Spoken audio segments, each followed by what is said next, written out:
Hola, soy estudiante de la licenciatura en Psicología de la Universidad de Yacambú. Y para la asignatura de Fundamentos de la Neurociencia, me corresponde realizar una disección de cerebro de res para el laboratorio número 2. Mi nombre es María Carolina Mesa Contreras. El cerebro es considerado el centro de control de nuestro cuerpo, sede de las facultades intelectuales, afectivas, lingüísticas y motrices. Por este órgano podemos realizar funciones como leer, escribir, escuchar, realizar cálculos, aprender la música, recordar el pasado, planear el futuro e imaginar lo que no ha existido. Es una masa gelatinosa con un peso aproximado de 1.400 gramos y forma parte del sistema nervioso central junto a la médula espinal. Para esta práctica vamos a necesitar un par de guantes, tapabocas, una regla, hojilla de bisturí, taba plástica, bandeja de aluminio y cerebro de res fresco. El cerebro que vamos a emplear para realizar esta práctica cuenta con las siguientes características. Presenta un color rosado, tiene un peso aproximado de 329 gramos y una longitud más o menos de 11 centímetros. Antes de comenzar la disección es necesario que hagamos ciertas consideraciones. El cerebro como tal se encuentra alojado en los huesos del cráneo y junto con la médula espinal se encuentra protegido de 3 membranas. Esas membranas son denominadas meninge, la dura madre, las aranoides y la pía madre.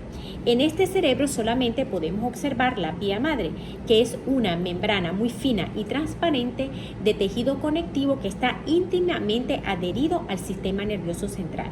No podemos observar la pía madre, que es una capa más extensa y fuerte que se encuentra adherida al hueso, y las aranoides, que es un tejido muy rico en fibras de colágeno y elastina que forman como una especie de malla. Este cerebro está carente de esas dos mallas, de esas dos membranas. El cerebro también se encuentra provisto de una corteza cerebral, que es una capa superficial de sustancia gris. Es muy blanda, como lo podemos ver acá. El grosor va de 2 a 6 milímetros y es una capa como arrugada. También consta de una sustancia blanca, pero esa se encuentra subyacente a esta capa cerebral y los núcleos estriados. La corteza cerebral se encuentra repleta de pliegues. Esos pliegues reciben el nombre de circunvoluciones. Las depresiones más profundas se le denominan cisuras y las menos profundas se le denominan surcos. La cisura más prominente del cerebro se le denomina hendidura interhemisférica y es la que podemos observar aquí en esta parte. ¿Sí? Ella se encarga de dividir el cerebro en dos hemisferios, el hemisferio derecho y el hemisferio izquierdo. Los hemisferios se encuentran conectados por una estructura de fibras nerviosas llamada cuerpo calloso, que se encuentra ubicado en la profundidad del cerebro y debajo de la hendidura interhemisférica. Las funciones sensoriales y motoras son realizadas por ambos hemisferios, pero los músculos del lado derecho se encuentran controlados por el hemisferio izquierdo y viceversa. A pesar de que los hemisferios parecen funcionar de forma independiente, se comunican entre sí para realizar tareas complejas. El hemisferio izquierdo se asocia con la parte verbal, funciones lógicas y analíticas como el lenguaje, las matemáticas, el razonamiento lógico, y el hemisferio derecho se relaciona con la expresión no verbal, las habilidades creativas, artísticas como la imaginación, la percepción espacial y la intuición. Este es el lóbulo frontal. Es responsable del procesamiento de las funciones colectivas de alto nivel, de la planificación, coordinación, ejecución y control de la conducta. El establecimiento de metas, la previsión, imaginación, la articulación del lenguaje y la regulación de las emociones. Aquí se encuentra la corteza motora prefrontal y lo que se denomina el área de Broca. Luego tenemos el lóbulo parietal. El lóbulo parietal va desde aquí hasta aquí. Se encarga principalmente de procesar la información sensorial en todas las partes del cuerpo, como el tacto, la sensación de la temperatura, el dolor, la presión, y es capaz de relacionar esta información con el reconocimiento de números. Luego tenemos el lóbulo temporal. El lóbulo temporal lo tenemos ubicado en esta parte de acá. Está situado detrás de las 100, las partes laterales del cerebro, alberga la corteza auditiva. Él se encarga de la comprensión del lenguaje, asimismo interviene en la memoria, las emociones y el reconocimiento de patrones de los datos provenientes de los sentidos. En este lugar, en el lóbulo temporal izquierdo, de este lado se encuentra el área de Wernicke. El lóbulo occipital se encuentra en esta parte de acá, ¿sí? En esta parte de acá. Este controla la corteza visual que procesa lo que vemos y envía la información de la visión a otros lóbulos. Vamos a proceder a realizar el primer corte del cerebro. Vamos a hacer un corte sagital desde el lóbulo frontal hasta el lóbulo occipital, con la finalidad de reconocer la materia gris de la materia blanca. Aquí lo podemos observar. ¿Sí?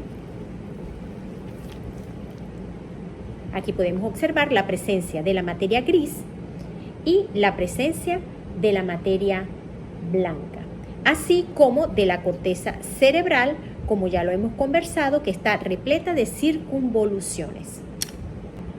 Ahora vamos a tratar de seccionar por la hendidura interhemisférica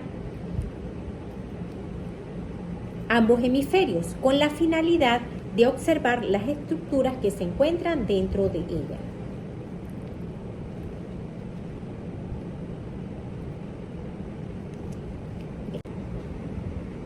Hecha la disección, podemos observar el cuerpo calloso, que es el que se encarga de la comunicación entre los hemisferios, los ventrículos, como los podemos ver en esta parte, que se encarga del transporte del líquido cefalorraquídeo, una sustancia incolora que protege al encéfalo y a la médula espinal contra lesiones químicas o físicas. Transporta el oxígeno, glucosa y otras sustancias químicas necesarias de la sangre a las neuronas. También podemos observar el diencéfalo, que se encuentra compuesto por el tálamo y el hipotálamo. El tálamo son dos masas de sustancia gris que desempeñan como función principal la conciencia y la adquisición de los conocimientos, o lo que se denomina las funciones cognitivas, así como el control de emociones y de la memoria, el control de algunas acciones motoras voluntarias como el despertar.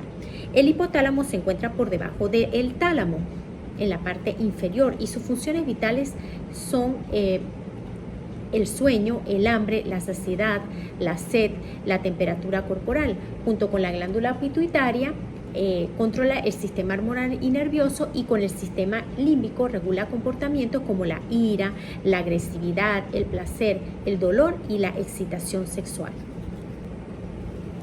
Este cerebro de res se encuentra desprovisto de cerebelo, pero es importante saber que el cerebro, en la parte posterior del cerebro se encuentra otro órgano que se le denomina cerebelo, y el cerebelo tiene como función principal la de coordinar los movimientos y funciones como el equilibrio, la regulación de la postura y la adquisición del lenguaje. Seguidamente viene también el tronco encefálico, que se ubica en la base del cerebro y que se conecta con la médula espinal. Está compuesto por el mesencéfalo, la protuberancia y el bulbo raquídeo, y es el que permite hacer esa conexión del sistema nervioso central con el sistema periférico. Pero en este cerebro no lo podemos observar. Hasta aquí mi intervención. Muchas gracias por su atención.